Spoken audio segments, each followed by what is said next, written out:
하나님의 말씀은 에베소서 6장 1절부터 4절까지 말씀입니다. 에베소서 6장 1절 말씀입니다. 자녀들아 너희 부모를 주 안에서 순종하라. 이것이 옳으니라. 네 아버지와 어머니를 공경하라. 이것이 약속 있는 첫 계명이니 이는 네가 잘되고 땅에서 장수하리라. 또 아비들아 너희 자녀를 노엽게 하지 말고 오직 주의 교양과 훈계로 양육하라. 4절 말씀까지 봉독했습니다. 마침 이렇게 입시철을 앞두고 있으면서 우리 자녀들에 관한 성경 본문을 거듭 생각하게 되어서 어떤 의미에서는 참 다행스럽고 때가 잘 맞지 않았는가 싶습니다. 지난번에 이어서 계속 이 가정에서의 부모와 자녀와의 관계, 그 부모의 책임, 자녀의 책임, 성경의 가르침을 따른 자녀 교육들을 살펴보기로 하겠습니다. 말세에 나타나는 커다란 징조 중에 하나가 자녀들이 부모를 거역하는 것이라 하는 것을 지난주에 성경의 말세에 대한 증거들을 나열한 데서 살펴보았습니다.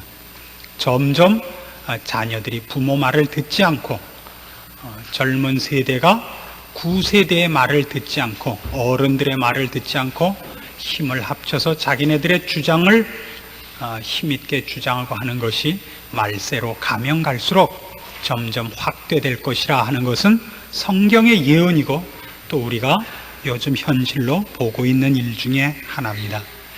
왜 이런 일이 생겼느냐 하면 우선 그 뿌리는 어느 나라에서나 마찬가지로 가부장적인 가족제도에서의 부권 혹은 모권, 하여튼 어른들이 갖는 권위 일변도의 그 혹독함에 있었던 것이 사실입니다.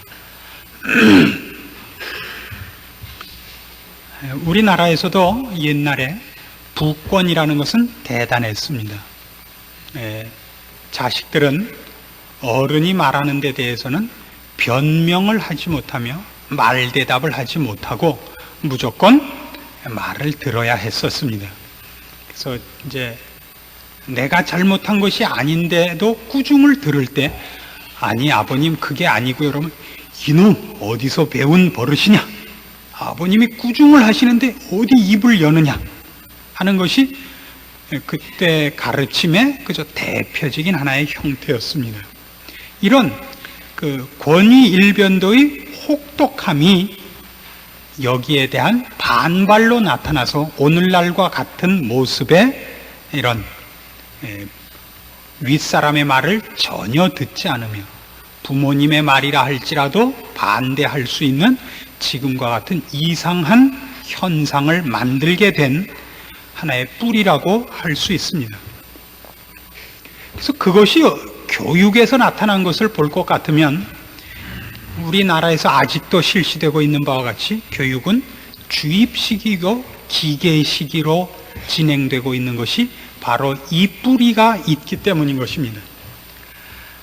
스승이 갖는 그 사도권, 그 가르치는 권위와 아버지로서의 권위는 동등한 것이라 그랬습니다. 그래서 선생님이 이렇다면 이런 것이지 거기에 대해서 선생님 저는 이렇게 생각합니다라든가 선생님 그게 아니고 이럴 수도 있지 않습니까? 라는 자유로운 발표나 생각이나 다양함이라는 것이 허락되지 않는 교육 풍토를 만들게 됐던 것입니다. 그 모든 이유는 이 부권, 사도권, 권위의 절대성이 가졌던 부작용입니다.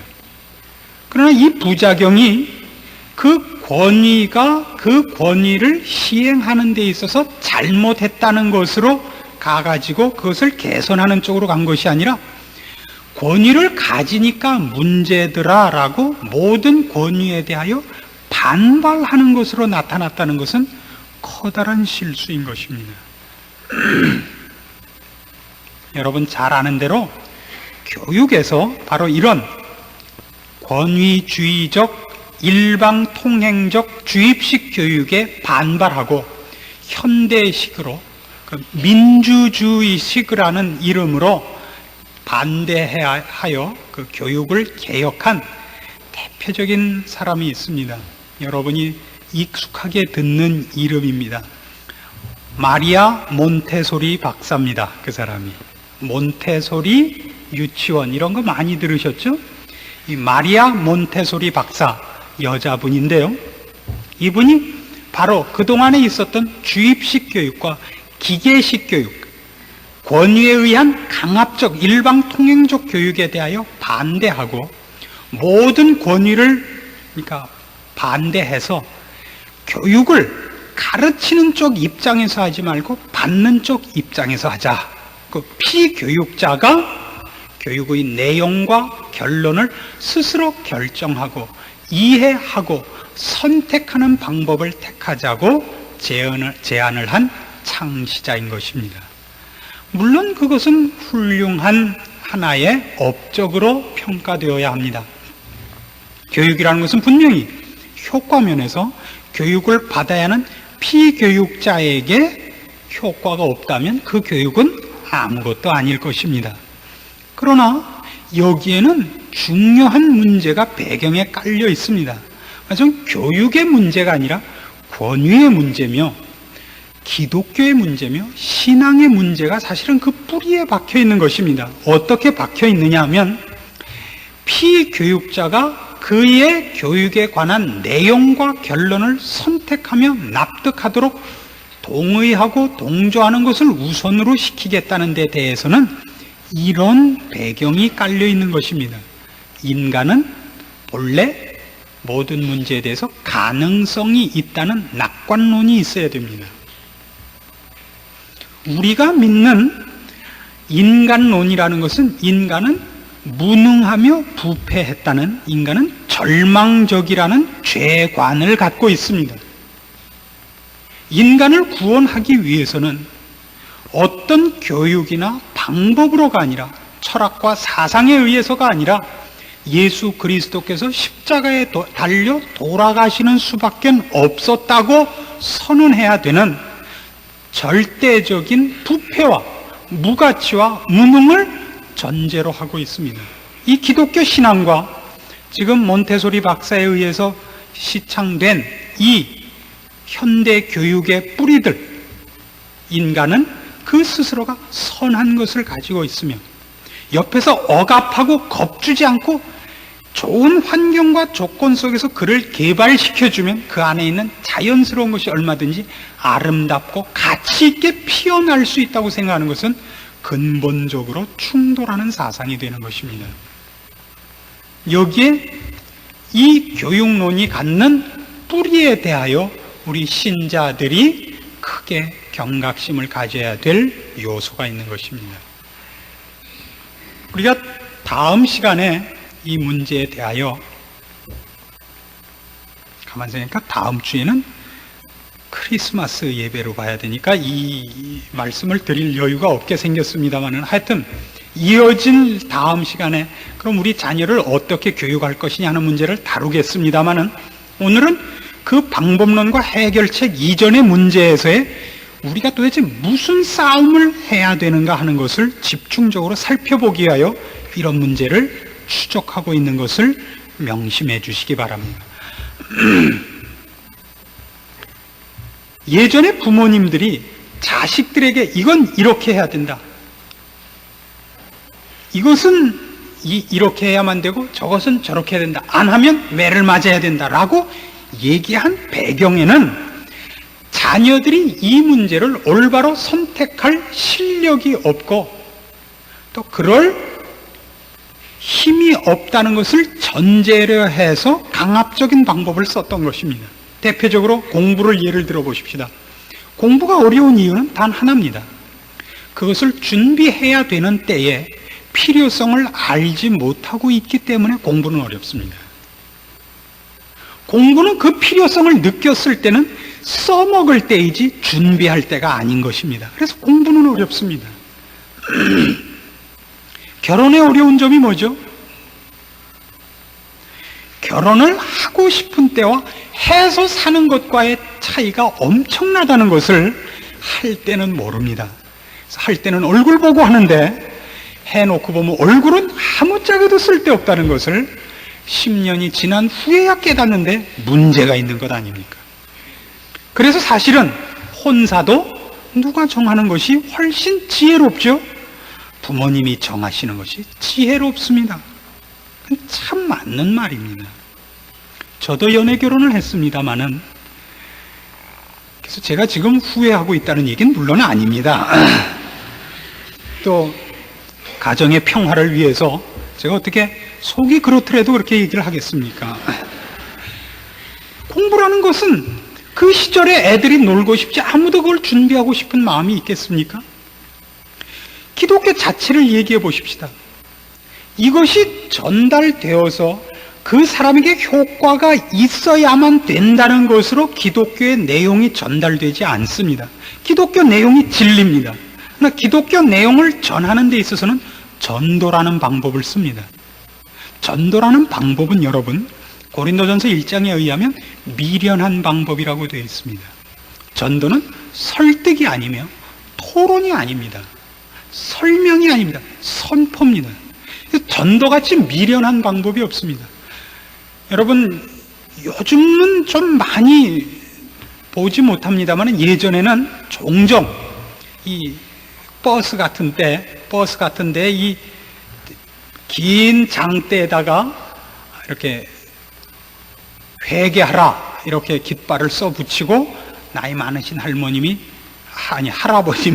버스에 올라오셔서 큰 소리로 구원에 대한 선포를 큰 소리로 하고 내려가시고 하는 장면을 보기도 하셨을 테고, 또 코스모스 백화점 앞에 가시면 종종 지나가는 사람들을 향하여 외치는 소리를 들으셨을 겁니다. 신자들 된 입장에서 보면 그것이 좀 창피한 때도 있었죠. 왜냐하면 왜 기독교를 저런 식으로 하는가, 저렇게 무대뽀로 하는가, 좀 그러지 말고 좀 말쑥하게 차려입고 차라도 한잔 하실까요? 그런 다음에 차를 일단 내면서, 이게 선은 이렇고 후는 이런 것 아니겠습니까? 죽은 다음엔 이미 늦는 것 아니겠습니까? 믿어두면, 아니 무슨 돈을 계약금을 내라고 합니까?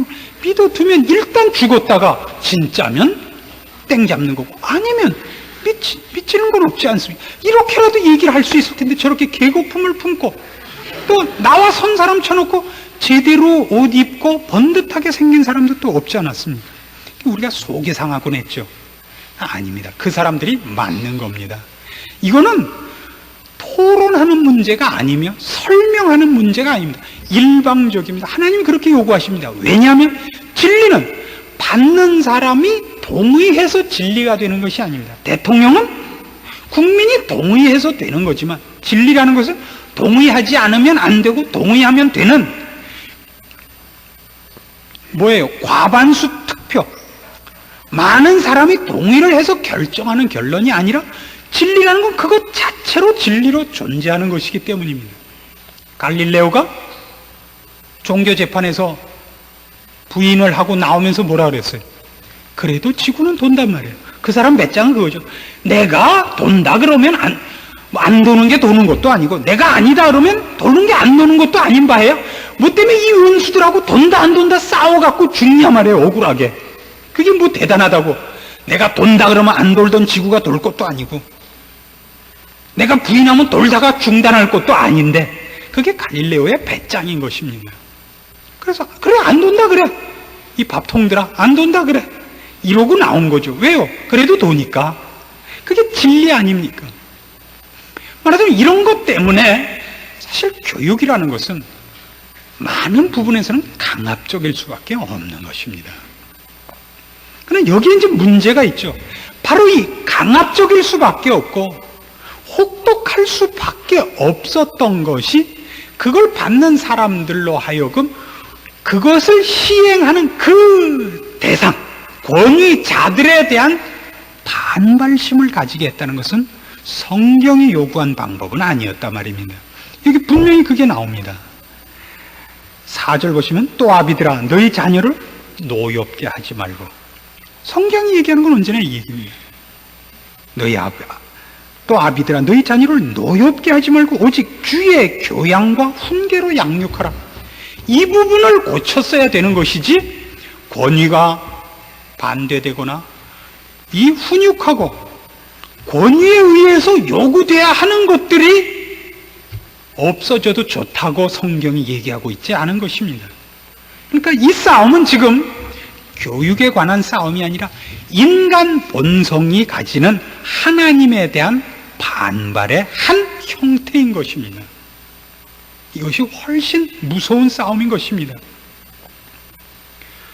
자녀들을 가르치는 의미, 필요한 훈육, 가르치고, 인도하고, 꾸짖고, 또 필요하다면 매를 들어야 하는 문제를 사랑과 자애와 인내와 성실함으로 했어야 하는 것을 애 공부 못하고 온 거를 부모 자존심이 상한 걸로 누구네 집 애는 2개밖에 안 틀렸다는데 너는 5개냐 그러고 패갖고 애들로 하여금 알고 보니까 우리 어머니는 저 집 엄마하고 라이방이구나 이렇게 애들이 다 알아요. 모를 것 같아도. 그래가지고 알고 보면 우리 어머니는 나를 통해서 자기 자존심을 채우고 싶어하는 거구나. 우리 엄마는 정말 나를 낳은 엄마일까? 이렇게 가게 하지 말라 말이에요. 그게 우리 말하자면 신자들이 자녀를 가르치는 데 있어서 성경이 가르치는 이 문제 꼭 기억해야 되는 핵심인 것입니다. 그러니까 자녀를 가르친다는 것은 산기도 가고 금식기도 하는 것보다 우선적으로 앞서야 되는 신앙 싸움이더라 말입니다. 그러니까 언제 나와서 교회 와서 무슨 안내서고 헌금위원하고 할 틈이 사실은 없는 거예요. 언제 교회로 모여갖고 뭐하고 할 틈이 없습니다. 전도하고 선교 나갈 틈이 없어요. 부부 노릇 똑바로 하시고 자녀 잘 가르쳐야 되는 겁니다. 신앙의 99%를 거의 다 쏟아 놓으셔야 됩니다. 그리고 나머지 1%를 교회에 와서 하셔야 됩니다. 그러나 우리는 사실은 다른 신앙생활을 한다는 이름 아래 부부의 가정생활과 우리 자녀와 부모의 관계를 사실 얼마나 놓치고 살고 있는가 모릅니다. 성경은 바로 인간이 이런 문제들에 대하여 하나님의 축복과 인도하심과 영광과 은혜의 자리에 오는 것을 같이 토론하고 같이 동의해서 인도할 수 없기 때문에 강요할 수밖에 없다고 얘기하고 있습니다. 창세기 6장을 찾아보십시오. 창세기 6장 5절 말씀.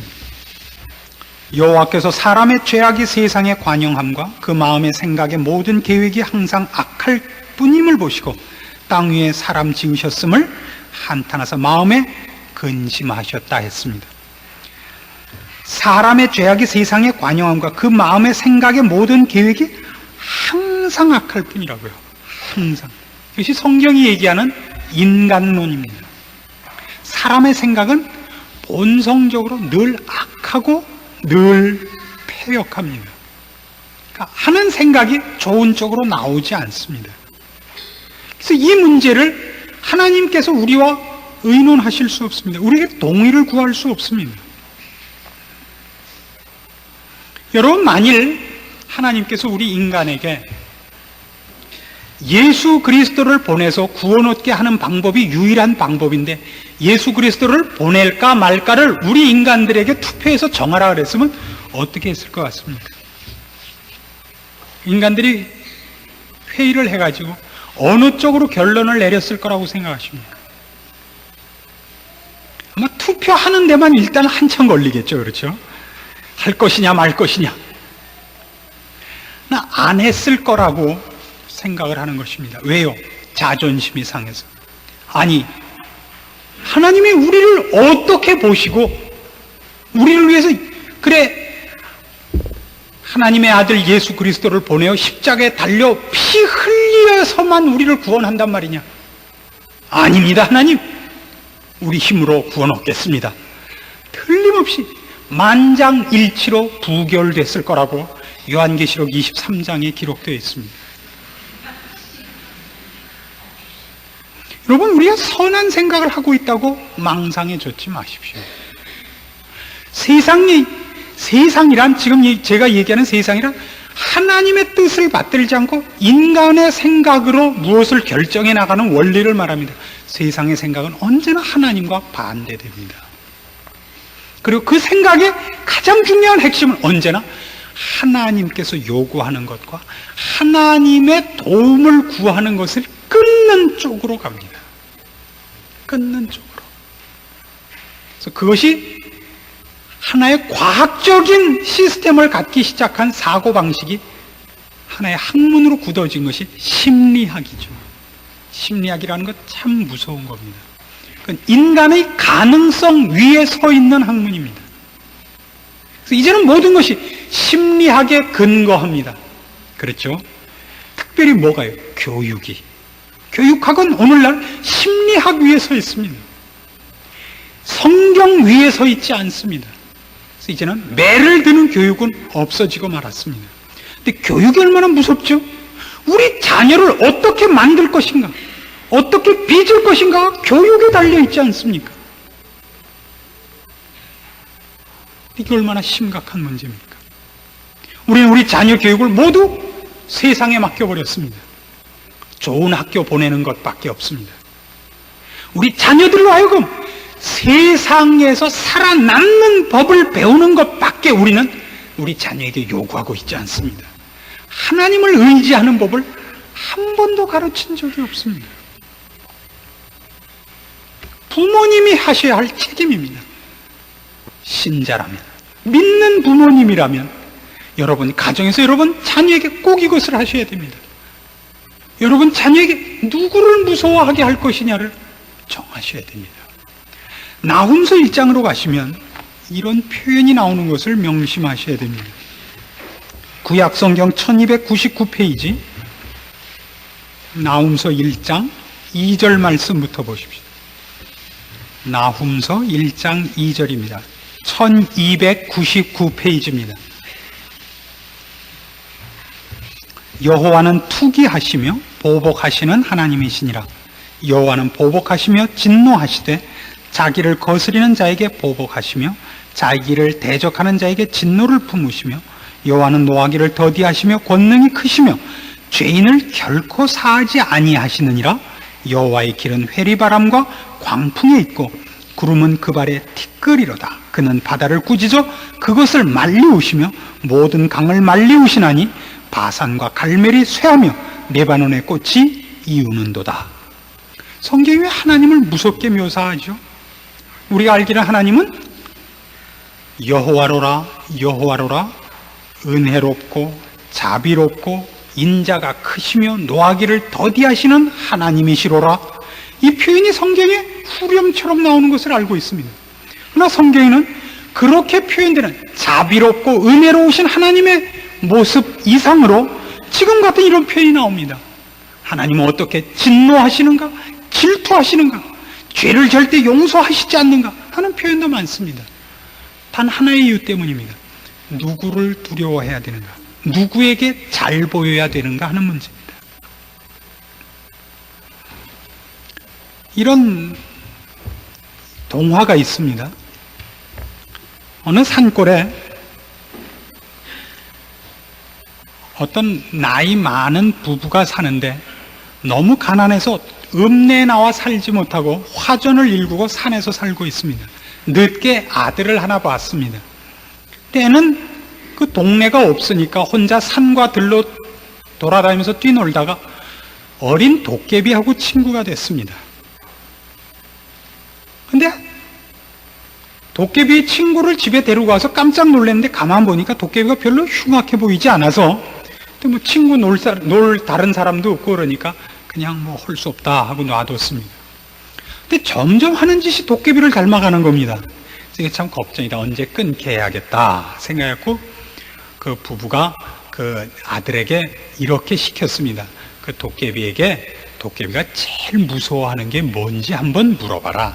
왜요? 아니 글쎄 네가 도깨비하고 친구니까 뭘 무서워하는지 한번 알고 싶어서 그런다. 그러니까 이 어린 아들이 놀다가 같이 쉬는 자리에서 도깨봐 너는 제일 무서운 게 뭐냐 하니까 자기는 짐승피가 제일 무섭대요. 그러면서 그럼 사람은 뭘 제일 무서워하냐? 그 묻더란 말이에요. 그래서 아들이 가만히 생각하니까 뭐이 무서운지 자기는 모르겠거든요. 그래서 부모님이 뭘 제일 무서워하든가 생각을 해보니까 생각나는 게 있어요. 부모님이 매일 밤마다 한숨을 푹푹 쉬면서 여태껏 하시던 말씀, 무섭다 무섭다 해도 돈같이 무서울까? 사람은 돈을 제일 무서워하더라. 그 다음날 이제 이 얘기를 전해 들은 부모님이 이제 도깨비랑 못 놀게 하느라고 집주에다 짐승피를 쫙 뿌린 겁니다. 그 도깨비가 그 친구 찾아오다 보니까 짐승피가 얼마나 놀래서 도망갔어. 네가 내 시내를 이걸로 갚다니 두고 봐라. 내가 복수를 하고야 말지. 그날 저녁에 그냥 애따 돈 받아라 하는 소리와 함께 그냥 집안 가득히 엽종 꾸러미가 날라 들어오더라 이겁니다. 여러분은 뭐가 제일 무섭습니까?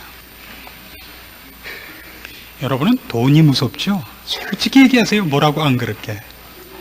하나님을 두려워하시면 여러분이 절대 여러분 자녀를 그렇게 가르치지 않으실 겁니다. 우린 돈이 무서운 사람들인 겁니다. 그렇죠? 그래서 우린 그렇게 우리 애들을 닥달을 하면서 공부를 시킵니다. 하나님이 두렵다면 우린 공부보다 먼저 신앙교육을 시켰을 겁니다. 그리고 신앙교육을 지금 여러분 자녀에게 네가 몰라서 그렇지 공부는 꼭 해야 된다라고 눈에 불을 켜고 억압하며 공갈치며 가르쳤듯이 가르치셨을 겁니다. 여러분 자녀가 학교를 안 가서 선생님한테서 전화가 와 보십시오. 오늘 되게 아드님이 학교를 하는데요. 아니요. 아침에 도시락 싸들고 갔는데. 아니 안 나온 지 벌써 일주일이나 됐습니다. 뭐라고요? 그럼 그냥 이를 부득부득 갈면서 이놈 자식 들어오기만 해봐라 알고 대낮부터 콩 튀듯 팥 튀듯 안 하시겠습니까? 주일날 안 나와서 전도사님이 전화를 하죠. 집사님, 되게 아드님이 주일날 교회를 안 나오셨습니다. 아유, 우리 애는 이상하게 교회가 재미없대요.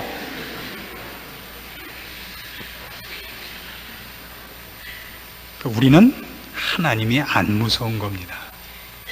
우리는 세상이 무서운 사람들입니다. 그러니까 문제죠.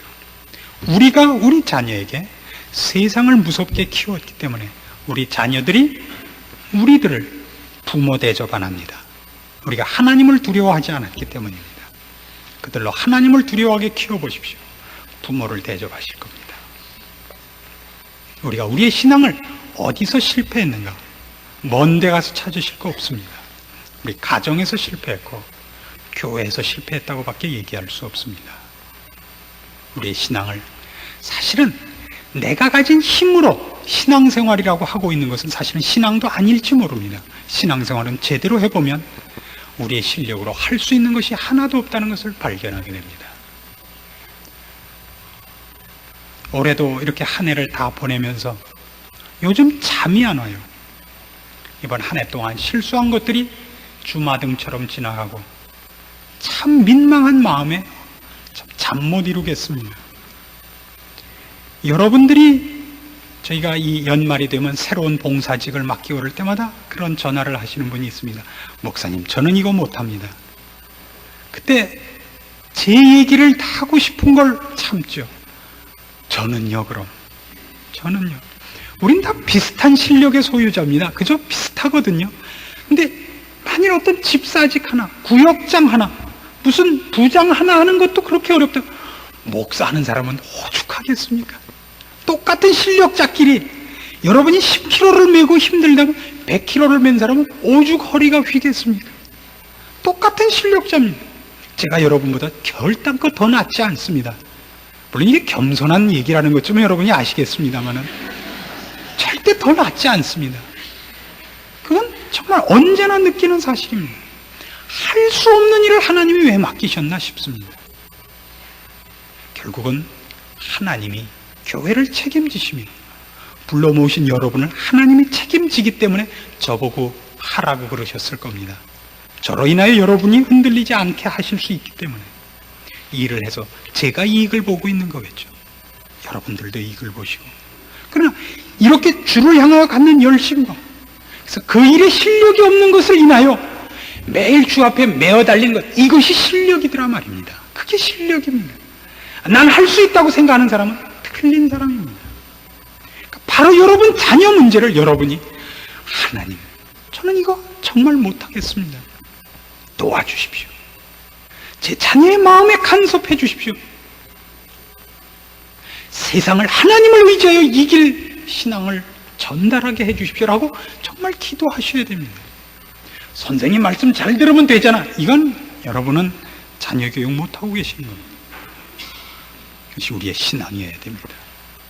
우리의 힘으로 할 수 있는 신앙이 어디 있습니까? 우리가 밤낮 싸우는 것밖에 할 줄 아는 게 있습니까? 기도하셔야 됩니다. 신앙이기 때문입니다. 신앙의 싸움입니다. 우리의 자녀를 세상에 빼앗기지 맙시다. 우리의 자녀의 마음을 그의 본성과 세상의 타락한 원리에 내맡기지 맙시다. 하나님께 맡기고 하나님 손에 붙잡힌 바 되게 하기 위해서 우리 기도하는 부모가 되기로 약속하십시다. 기도하겠습니다. 하나님 아버지, 우리의 실력 없는 것을 아시나이다. 우리의 자녀를 우리의 힘으로 키울 수 없음을 인정하나이다. 그 생명도 주께서 귀히 여기실 것을 믿습니다. 우리를 십자가의 피로 구속하신 것 같이 이제 우리 자녀도 주의 은혜와 사랑을 따라 간섭하시고 구원하시고 주의 은혜 가운데 거두어 주시옵소서. 우리의 실력 없는 손에 맡기지 마옵시고 우리 하나님의 능력과 자비와 긍휼과 사랑에 붙잡아 주시옵소서. 우리가 우리 자녀들 앞에 세상을 교활하게 이기는 사람으로 비치지 말고 하나님을 두려워하는 부모로 비치게 도와주시옵고, 그러기 위하여 우리 자녀 앞에 세상을 무서워하는 부모로가 아니라 하나님을 무서워하는 부모로 비춰지게 도와주시옵소서. 예수님의 이름으로 기도합니다. 아멘.